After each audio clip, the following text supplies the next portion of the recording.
Bismillahirrahmanirrahim. Assalamualaikum warahmatullahi wabarakatuh. Alhamdulillahirabbil alamin wa bihi nasta'in wa ala umurid dunya waddin. Assalatu wassalamu ala asyrafil anbiya'il mursalin wa ala alihi wa sahbihi ajma'in, amma ba'du. Laqad qala Allah ta'ala fil Qur'anil Karim wa huwa asdaqul qailin. A'udzu billahi minasyaitonir rajim. Bismillahirrahmanirrahim. Ya ayyuhan nasu inna khalaqnakum min dzakarin wa untha waj'alnakum min syu'uban wa qabaila lita'arafu. Wa qala Rasulullah sallallahu alaihi wasallam, man shoma ramadhana imanan wa ihtisaban ghufira lahu ma taqaddama min dhanbi. Shadaqallahul azim wa shadaqa Rasulul Nabil Karim wa nahnu ala dzalika minasyahidin wa syakirin walhamdulillahi rabbil alamin. Alhamdulillah, kita panjatkan puja dan puji syukur pada Allah Subhanahu wa taala yang mana pada kesempatan ini saya ingin memberikan ceramah taufik yang ketujuh insyaallah,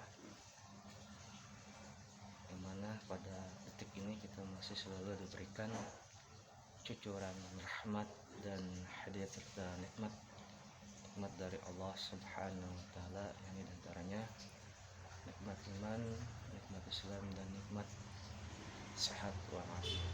Sehingga pada kesempatan ini kita masih selalu diberikan untuk beribadah, kesempatan beribadah kepada Allah Subhanahu wa taala.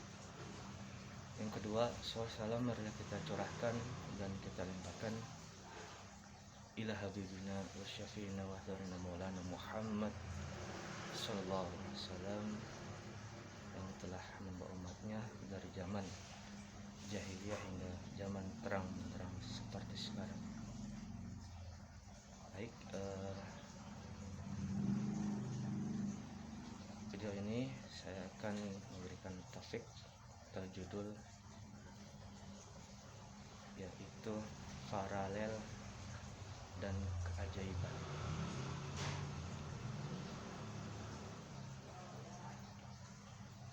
Di kehidupan ini atau di dunia ini, Allah Subhanahu wa taala menciptakan begitu banyak manusia, dari seorang laki-laki dan seorang perempuan, dari berbagai suku, etnis,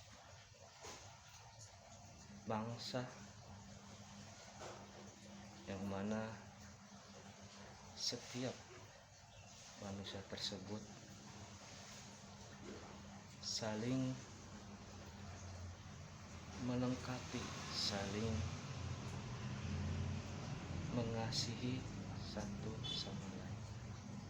Karena memang di setiap manusia itu tidak ada yang namanya yang sempurna, atau di dalam mahfuzat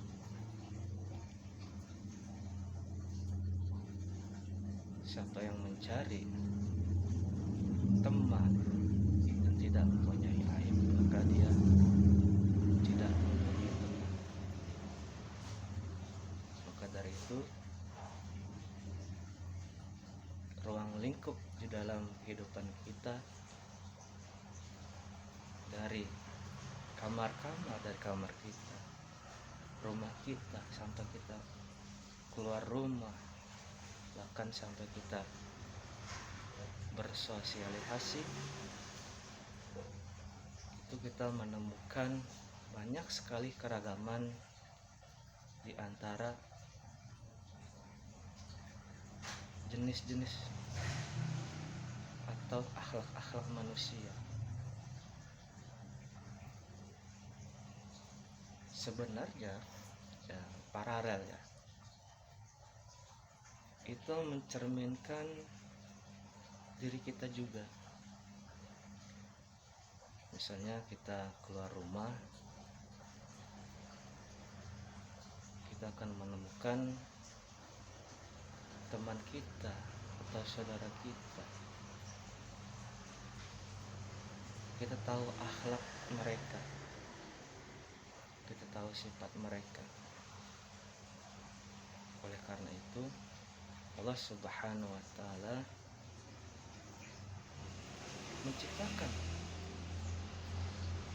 begitu beragam manusia, lita'arufu, untuk saling kenal mengenal, saling kasih mengasihi, melengkapi. Kalau kita mencari kekurangan, ya setiap diri manusia mempunyai kekurangan, aib.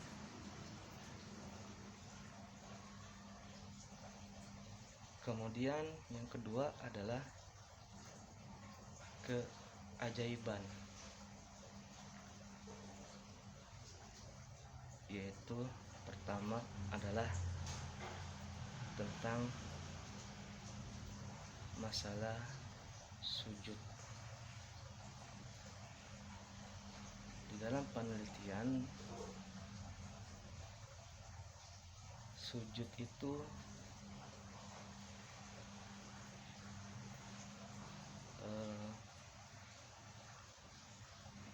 ada saraf di dalam kepala kita, otak kita, yang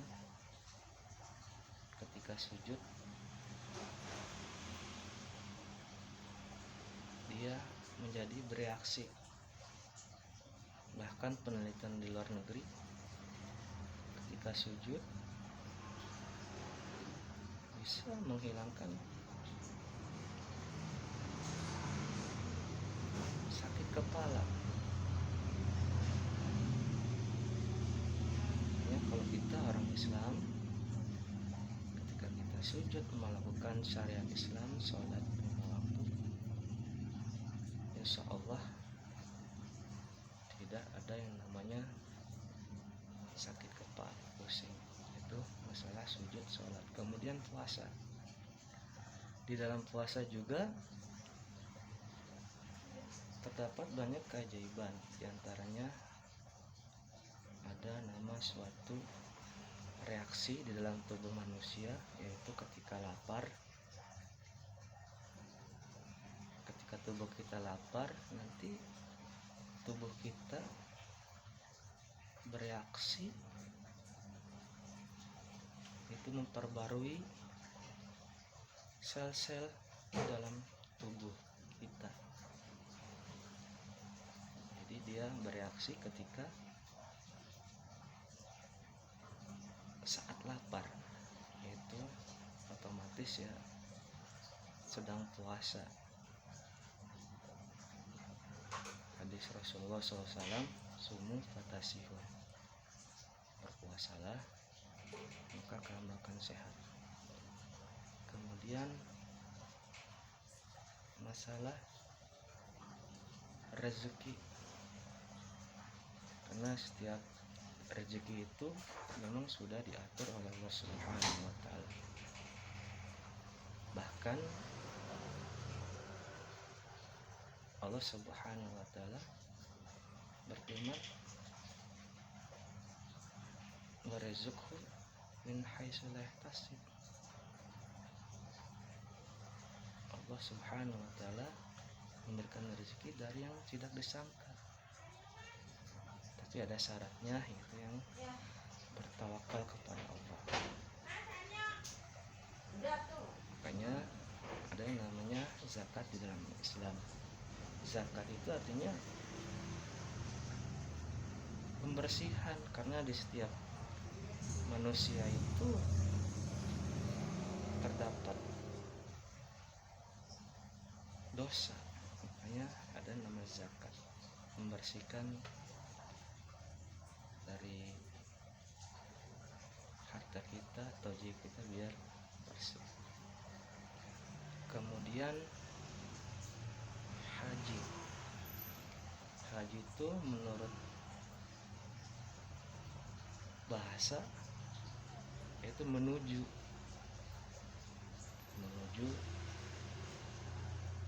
kepada Allah Subhanahu wa taala, karena memang haji ini menyatukan seluruh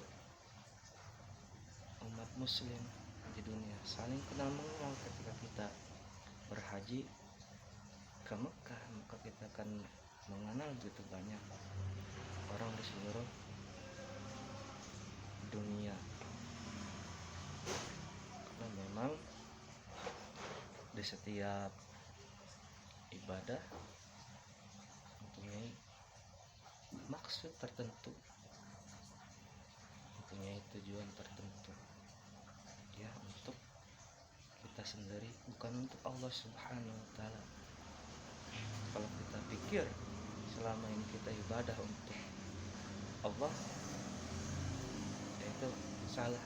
Kita beribadah, Allah mensyariatkan suatu ajaran untuk Allah, untuk diri manusia, karena Allah tahu mana yang terbaik, mana yang tidak baik untuk kita selamat di dunia dan akhirat. Ya, mungkin ini saja dari saya, kurang lebihnya mohon maaf. Wabillahi taufiq wal hidayah, wallahu muwaffiq ila aqwamit thoriq. Wassalamualaikum warahmatullahi wabarakatuh.